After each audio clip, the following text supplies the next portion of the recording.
Muraho neza, tubahaye ikaze mu kiganiro cy'ubuzima aho tugiye kurebera hamwe akamaro k'ibinyamasukari mu mubiri wacu. Ubushize twari twarebeye hamwe akamaro ka poroteyine, aho tugomba kuyikura ndetse no mu gihe yabuze ingaruka zishobora kutugeraho. Uyu munsi tugiye kurebera hamwe akamaro k'ibinyamasukari ku mubiri wacu, ingaruka zishobora kutugeraho mu gihe twakoresheje isukari nyinshi cyangwa se twabuze isukari, kandi turaza kureba ibiribwa byiza dushobora gukuramo isukari.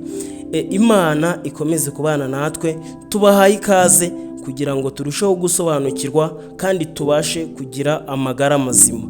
Ku mafunguro yacu dukeneye gutegura amafunguro yujuje ibyangombwa, ariho ibyubaka umubiri, ibitera imbaraga ndetse n'ibirinda indwara, kandi nk'uko twabibonye dukeneye n'ibinyobwa bisukura umubiri wacu. Ibyo ni amazi ndetse n'ibindi binyobwa byose bifite fibre. Rero muri uyu mwanya ndifuza kugira ngo turusheho gusobanukirwa, nk'uko iyi gahunda turimo ari ukumenya neza akamaro k'imirire myiza. Mbese imirire myiza ni iyihe, igizwe n'iki, ni impamvu ki dukeneye kurya neza. Ibinyamasukari ni indi miganda ifitiye umubiri akamaro mu birebana no gutuma ingingo zikora umurimo wazo neza. Iyo uriye ibiryoherera bituma umubiri wawe ugira umwete ndetse n'imbaraga. Igihe dukoresha ibinyamasukari bituma umubiri ugira imbaraga kandi ukagira umwete. Ibiryoherera bibikwa mu mwijima no mu mihore, ari naho dukomora imbaraga. Ubwonko n'imihore nibyo bikoresha isukari nyinshi. Isukari yinjira mu mubiri iriwe cyangwa umubiri ukayikura mu mavuta na poroteyine dusanganye. Icyo cyanga gifite ubushobozi bubeshaho umubiri. Ibiryoherera tubikuramo imbaraga ndetse n'ubushyuhe bidushoboza kwinyagambura, gukora ndetse no gutekereza. Kugira ngo umubiri wakire ibiryoherera, igogora ribanza kubinogereza bikabona kugira icyanga.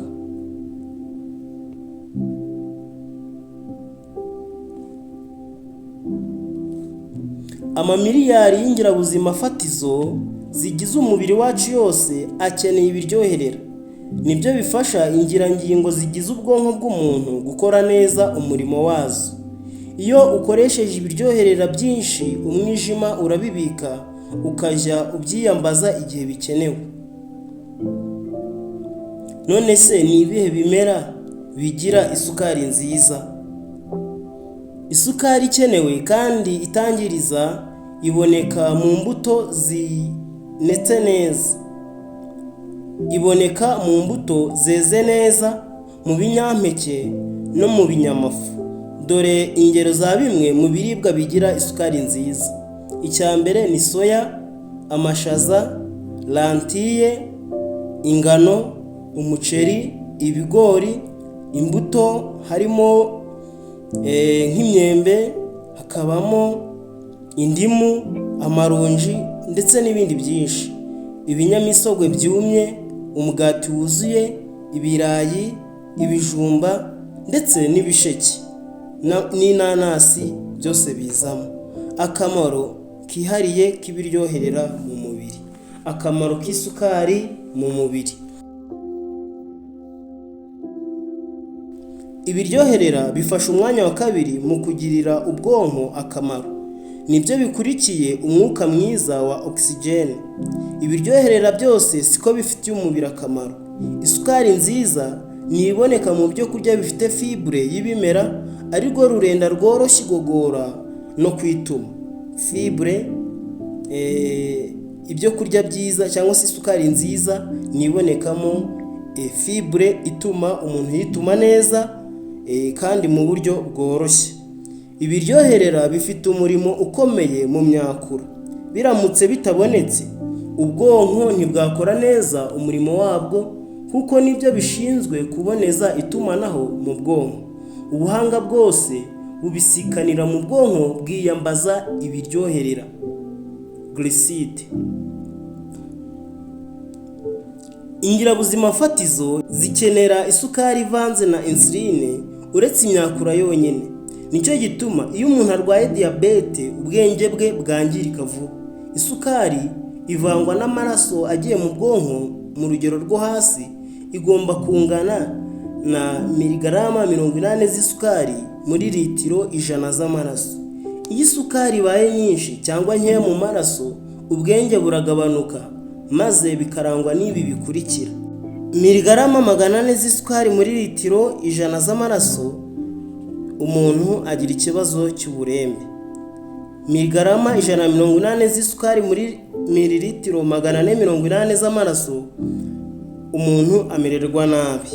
Miligarama 60 z'isukari muri mililitiro z'amaraso, ubushobozi bw'intekerezo buragabanuka. None se ni akahe kaga ko gukoresha isukari mvaruganda iyi tubona mu bintu byinshi nk'imigati ndetse n'ibindi bintu byinshi bipfunyitse, ndetse n'isukari isanzwe duteka mu bikoma ndetse n'ibindi byose bituruka mu nganda?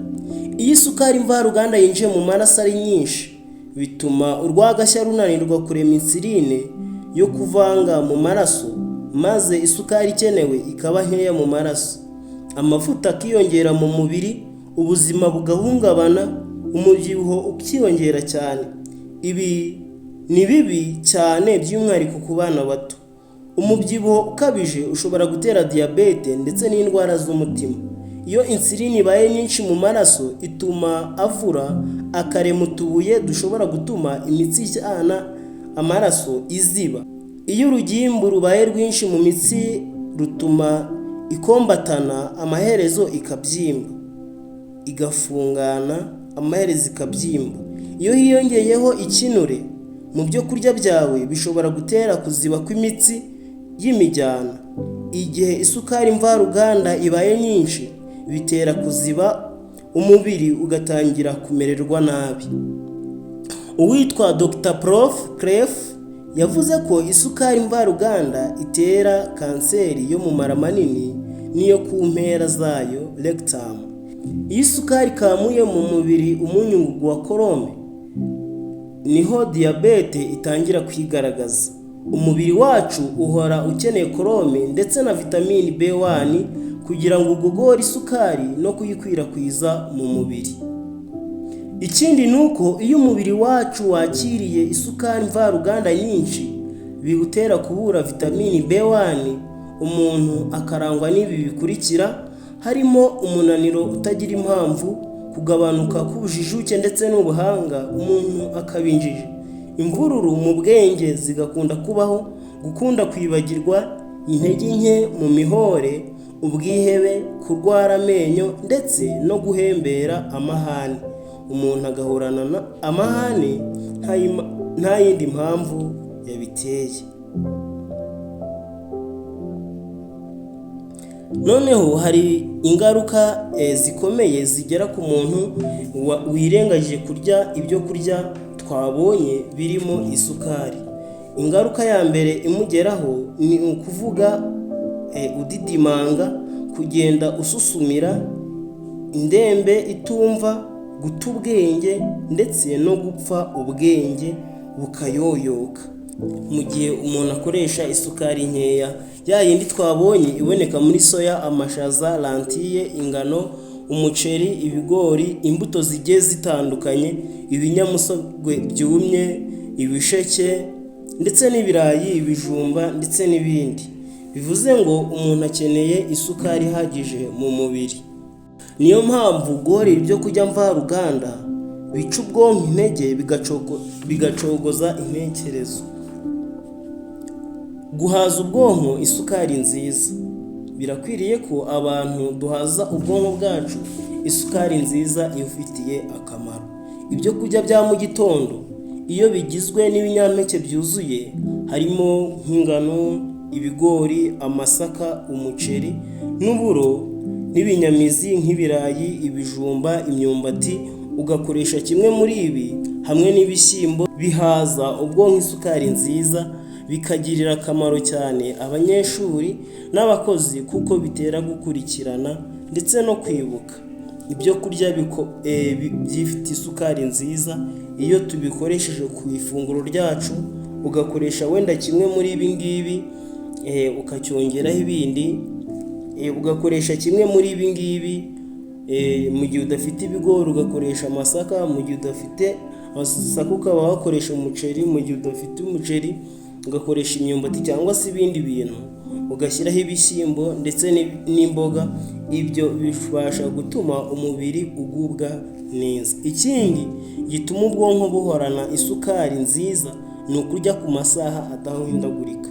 Ikintu cya mbere twabibonye ni ugufata ifunguro rya mu gitondo ryuzuye, rifite ibyubaka umubiri, ibitera imbaraga kandi bikarinda indwara. Ariko mbere yabyo ukabanza amazi y'akazuyaze meza mu gitondo, wabishobora ugashyiramo indimu, utayibona nta kibazo, ubuzima bugakomeza, umuntu aba afite ubuzima bumeze neza, ubwonko bugakomeza gukora neza. Icya kabiri rero hano bari batubwiye kurya ku masaha adahindagurika. Ni ingenzi kugira ngo abantu birinde ikintu cyo kuryagagura. Kuryagagura bituma umubiri utabona isukari nziza. Ibyo bituma amaraso ajya mu bwonko afite isukari ihagije, yujuje ibyangombwa kandi bigatera ubwonko gukora neza. Igihe umuntu yariye kuri gahunda ku gihe kidahindagurika, bituma amaraso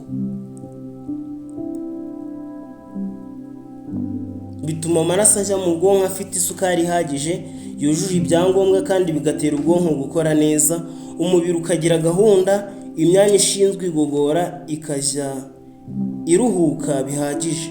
Isukari iva mu birayi kimwe no mu bindi binyamizi n'iyo mu binyampeke ikwirakwira mu maraso yitonze, ikamaramo amasaha menshi. Naho isukari mvaruganda iyo ikoreshejwe ikwirakwira mu mubiri vuba kandi igashira vuba. Niyo mpamvu umuntu ukunda kuyikoresha usanga mu kanya gato agira isukari nyinshi ikabije, mu kandi kanya ikamubananye mu mubiri. Ingaruka yo kubura ibiryoherera mu maraso. Iki nicyo tugiye gusoreza. Bitewe n'uko umubiri wacu uhora ukeneye ibiryoherera mu mubiri,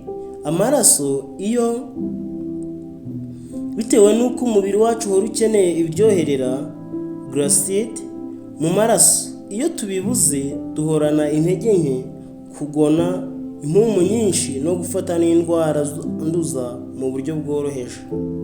Umwijima n'impyiko bivoma imbaraga mu biryoherera. Iyo ibiryoherera bitabonetse mu maraso, umunaniro wo mu bwonko ukwira impagarike yose. Dore ingaruka ziterwa no kubura ibiryoherera mu mubiri. Icya mbere ni umubabaro utagira impamvu, ubwihebe bukabije, iruba ry'indengakamere, kuribwa mu mihore, kwiruhutsa cyane ndetse no kunanirwa kubumba umunwa, inzozi nyinshi, ubutandame, ibinya mu maguru, gukunda kurira uvuza induru, igabanuka ry'ibitotsi, kwivumbura, kumva uguwe nabi, uburangare mu bwenge, abagore bazimiza ubushake bw'imibonano, kubyukana umunaniro, guta ubwenge, kuribwa n'umutwe, kurwara imitsi, kuzimiza ibitekerezo akanya gatoya, ubwoba burenze urugero, kwibwira ibitari byo, imvururu mu igogora, kugira ikizungera, kutiyumvamo inzara, gukunda guhunikira, kwibagirwa cyane, ndetse umuntu akarangwa no kugira intege nkeya. Izi ni ingaruka zo kubura ibiryoherera mu maraso. Ni byiza ko abantu tumenya gutegura amafunguro afitiye umubiri wacu ingaruka. Ufitiye umubiri wacu ubuzima, ni byiza ko tumenya gutegura amafunguro afitiye umubiri wacu ingaruka nziza.